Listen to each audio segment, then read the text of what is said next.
¿Están viendo la pantalla? No, dijo la India, ¿no? Bien, silencien por favor sus audios, chicos. Vamos a comenzar. Clase de Historia Universal del día de hoy, chicos. El tema es India, ¿no? La cultura de la India. Civilización del Lejano Oriente, vamos a hablar sobre la India y completamos pues lo que hablamos la semana pasada, cuando veíamos a China, ¿no? Listo. A ver, un ratito, creo que ha entrado Yair Milian Santiago.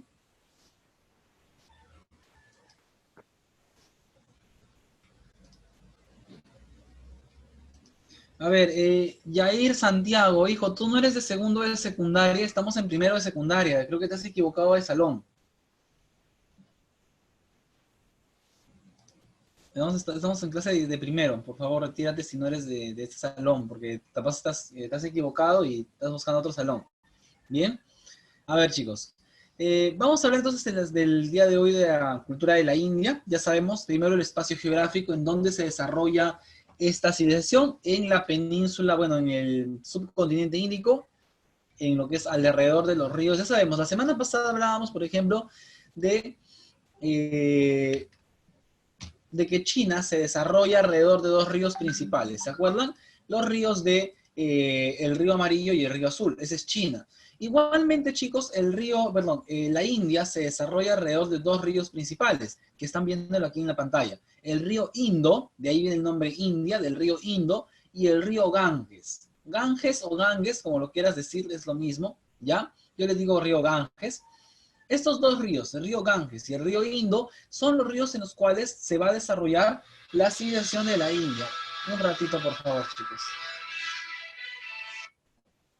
Hola, buenas tardes.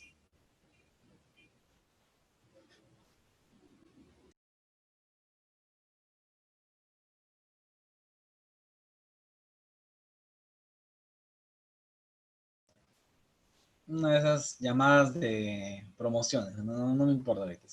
Bien, entonces, la civilización de la India, así como China se desarrolla alrededor de los ríos Azul y el Amarillo, la India se desarrolla alrededor de los valles del río Indo y el río Ganges, ¿no? Es un territorio muy grande.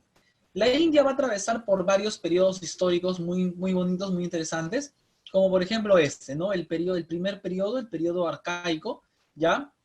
Que se llama la civilización de Mohenjo-Daro y Harappa. Los primeros habitantes de la India, en la época del Neolítico, ¿ya? Empezaron a construir ciudades. Dos de esas ciudades son estas, la ciudad de Mohenjo-Daro y la ciudad de Harappa. Miren la antigüedad. Hace 2500 años antes de Cristo se construye, son de las ciudades más antiguas del mundo, las ciudades de Mohenjo-Daro y Harappa de la India. ¿Bien? Sus habitantes fueron los davidianos, que construyeron grandes y planificadas ciudades como Harappa y Mohenjo-Daro. Fueron muy desarrollados en agricultura, ganadería, trabajo de metales y un comercio activo. Entonces, la civilización de la India, desde sus inicios, fue una gran civilización, una gran cultura. ¿Qué pasó? ¿Puede repetir? A ver, estoy diciendo que la India comienza su historia ya por el Neolítico, ¿no? Y fueron una civilización muy bonita, muy interesante. ¿Por qué? Porque son grandes constructores de ciudades, por ejemplo, como construyen ciudades importantes como estas dos que vemos acá, Mohenjo-Daro y Harappa, ¿no? Desarrollan la agricultura, desarrollan el comercio, desarrollan la orfebrería. Es una civilización para su tiempo muy avanzada, ¿ya? Vamos a dividir la historia de la India en 4 periodos históricos. Bien, la India se divide en 4 periodos históricos que vamos a hablar el día de hoy. 4 periodos históricos para la India. El periodo védico. Bien, el primer periodo de la India es el llamado periodo védico. ¿Ya? Los davidianos que habían fundado Mohenjo-Daro y Harappa, que fueron los indios originales, fueron atacados por los arios. Los arios que venían desde el centro de Europa atacan la India y acabaron con los davidianos, ¿no? ¿Por qué este periodo se llama periodo védico? Se llama periodo védico por los Vedas. A ver, anota en tu cuaderno, por favor. Te voy a pedir que anotes en tu cuaderno esta palabra, Vedas. Pones Vedas y luego pones textos sagrados. Pon Vedas y pones al costado textos sagrados. Eso es lo importante que hay que conocer. Se llama periodo védico porque en este periodo aparecen los Vedas. Y los Vedas son libros sagrados de los hindúes, o textos sagrados.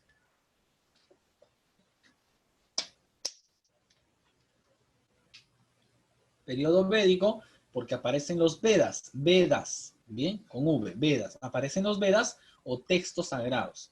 En estos Vedas encontramos historias mitológicas de la India, por ejemplo, el origen, los orígenes del pueblo ario, del pueblo de los hindúes, ¿no? ¿Quiénes son los que interpretan los libros sagrados? Todo el libro sagrado es interpretado por un sacerdote.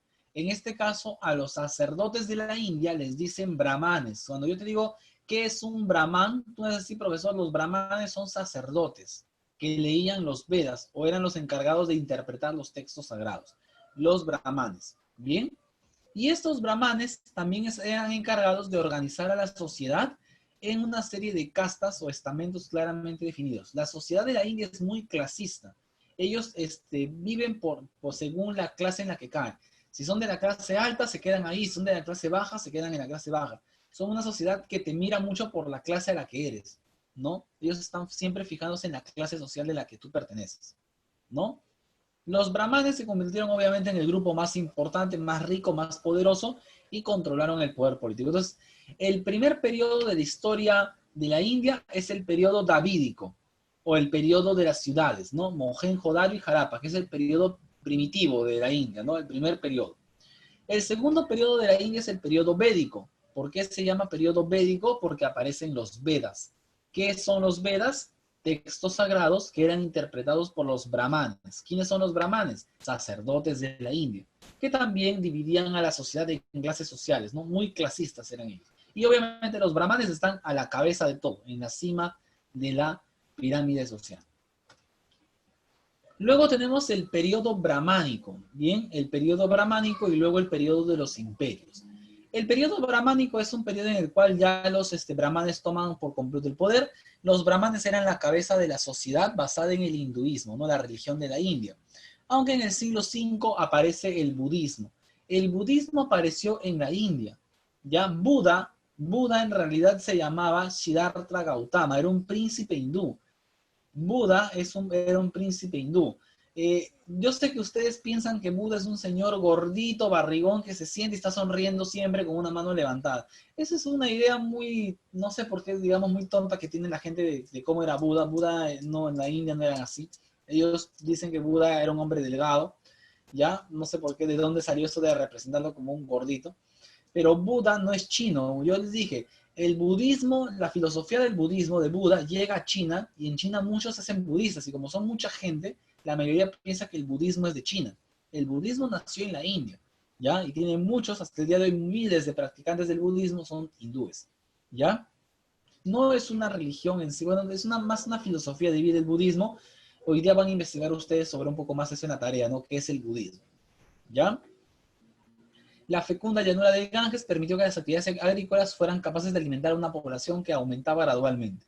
El desarrollo urbano siguió siendo la principal característica del periodo brahmánico. Es un periodo de gran esplendor, construcción de ciudades, aparece el hinduismo, aparece el budismo como religiones y la población empieza a aumentar. Ese es el periodo brahmánico, los brahmanes, que son los sacerdotes que controlan el poder. Luego entramos al periodo de los imperios. Durante el siglo V, los hunos de origen mongol invadieron el Valle del Indo y pusieron fin a la civilización que había nacido 3.000 años atrás. Los hunos, los bárbaros hunos, destruyen por completo a la cultura de la India, destruyen a los brahmanes, a todo, lo destruyen los hunos, los bárbaros de las estepas de Mongolia. Bien, en este tiempo hay una crisis en la India, hay una crisis agrícola y la civilización, la cultura de la India empieza a socavarse, ¿no? Ese es el final de la cultura de la India y aparecerán pues las dos imperios importantes en la India, pero ya no son hindúes los que gobiernan, son de otras razas, ¿no? Ahí aparece, por ejemplo, el emperador Chandragupta, ¿no? De la dinastía Gupta, luego aparece el emperador Ashoka, ¿no? Pero ya son dinastías mezcladas, ya no es la cultura original de la India. La cultura original de la India terminó con esta crisis, ¿no? Y la invasión de los hunos. De ahí, lo que sigue después ya es una India mezclada, ya no son los hindúes puros que aparecieron 3.000 años atrás, ¿ya? Jesús Sarmiento Terrones. Jesús Sarmiento es de segunda y secundaria.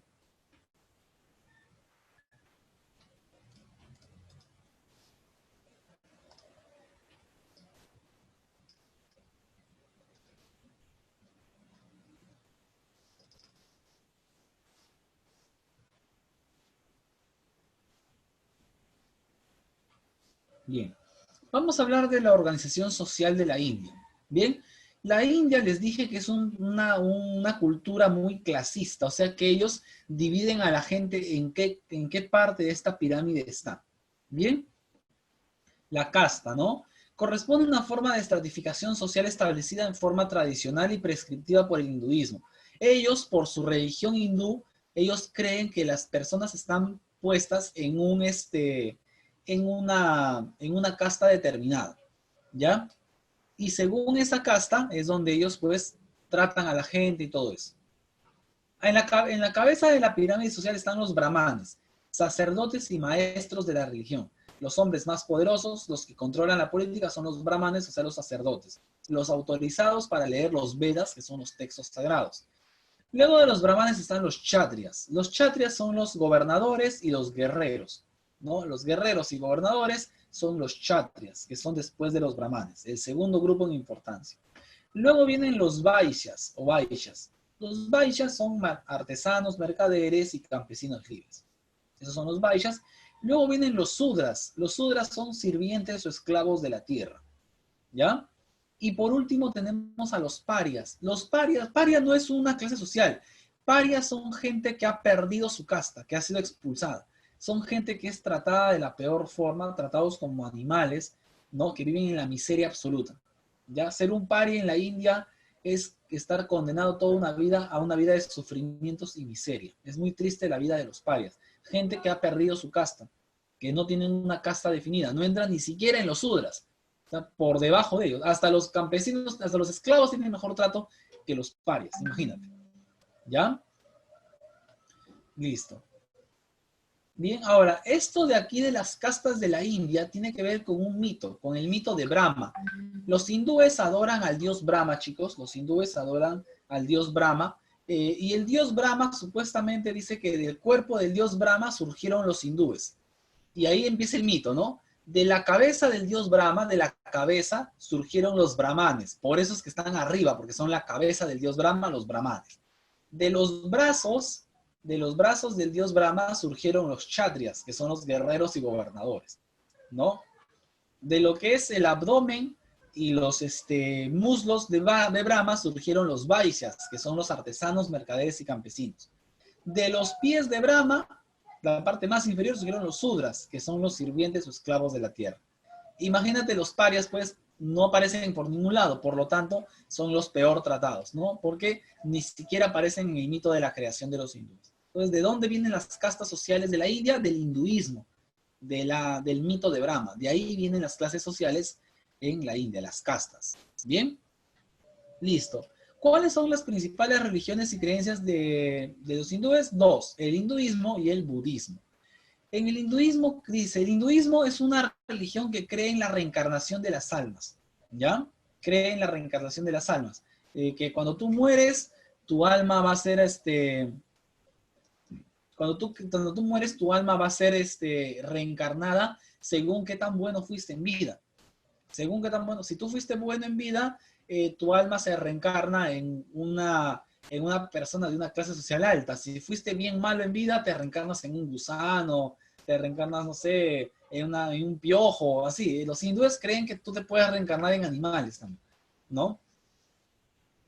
Entonces ya les dije las castas, acá está otra vez el tema explicado del mito de Brahma, ¿ya? Los parias son inferiores a los esclavos y se les considera intocables, ¿no? Ni siquiera el tocar a un paria pues es algo impensable. Los hindúes se privan, ni siquiera los tocan porque los consideran inmundos. Imagínate, los tratan como animales a los pobres parias. ¿Bien? Ese es el hinduismo. Tienen como, no sé, creo que más de 1 millón de dioses, no sé cuántos dioses. Por ejemplo, el dios que estamos viendo aquí con cabeza de elefante se llama Ganesha. Los hindúes adoran animales, adoran un montón de dioses. ¿Ya? Luego tenemos el budismo. El budismo es una religión no teísta, o sea que en el budismo no adoran a ningún dios. Si yo en el examen te pregunto cuál es el dios de los budistas, ni me vayas a poner Buda. Me pones Buda, te mato. No me vas a poner Buda porque Buda no es Dios. Buda jamás dijo a los budistas que crean en Dios. El budismo no es una religión que busque que la gente crea en Dios. No tienen Dios ellos. El budismo es una filosofía de vida, ¿ya? El budismo predica la igualdad y propone la contemplación, propone el ascetismo, propone la búsqueda de la virtud, liberarse de los deseos carnales. Eso propone el budismo, iluminarse. No buscan un Dios, ¿no? De este modo se alcanza la purificación del alma, se llega al nirvana, que es el paraíso para los hindúes, ¿no? Y se reduce el número de reencarnaciones. Entonces, los budistas no es que adoren a Buda, ellos no adoran a Buda. Ellos buscan seguir el camino de Buda, que es el camino de la iluminación. Supuestamente Buda fue el primer iluminado, nada más. ¿Bien? Esa es la diferencia entre el hinduismo y el budismo. El budismo no cree en ningún dios y el hinduismo tiene miles de dioses. ¿Bien, chicos? A ver, ¿qué más vamos a hablar? ¿Qué aportes culturales nos ha dejado la India? La India nos ha dejado varios aportes culturales, como por ejemplo el yoga, que es también para, creo que una disciplina para dejarte en blanco, la mente en blanco y cosas así, que te haces hacer unos movimientos corporales. El ajedrez, ¿quién no ha jugado ajedrez en su vida? Es muy bonito. El ajedrez es un invento aporte de los hindúes. Nos dejan escritos, nos dejan libros como el Mahabharata o el Ramayana, que nos cuentan parte de la mitología y de historia de los hindúes. Dentro de los hindúes también pues tienen crean la trigonometría, ¿ya? Crean la trigonometría. El álgebra no, aquí hay un error, no es el álgebra es creado por los árabes, no por los hindúes. La trigonometría sí, el sistema de pesas y medidas y sobre todo los números arábigos. Cuando tú escribes 1, 2, 3, 4, esos números se le llaman números arábigos. ¿Por qué? Porque fueron creados por los hindúes, introducidos luego por los árabes. ¿Ya? Aquí están los números, ¿no? Los números arábigos, los árabes los introducen en Europa, pero en realidad fueron inventados por los hindúes. Los hindúes inventan estos números, pero son los árabes los que los llevan a Europa. 1, 2, 3, 4, ¿no? Ahí está. Listo. Su forma está íntimamente relacionada con el número de ángulos que posee cada uno de ellos y que representa la unidad correspondiente. Nunca se han preguntado por qué tienen esa forma y por qué se llaman así. 1, un ángulo, mira, un ángulo. 2, dos ángulos. 3, tres ángulos. 4, cuatro ángulos. 5, cinco ángulos. 6, así hasta 9, ¿no? Qué interesante. La forma de los números es por los ángulos. De ahí viene el nombre de los números. Eso quizás no lo sabían. Bien, chicos, hasta ahí estamos terminando el día de hoy la clase.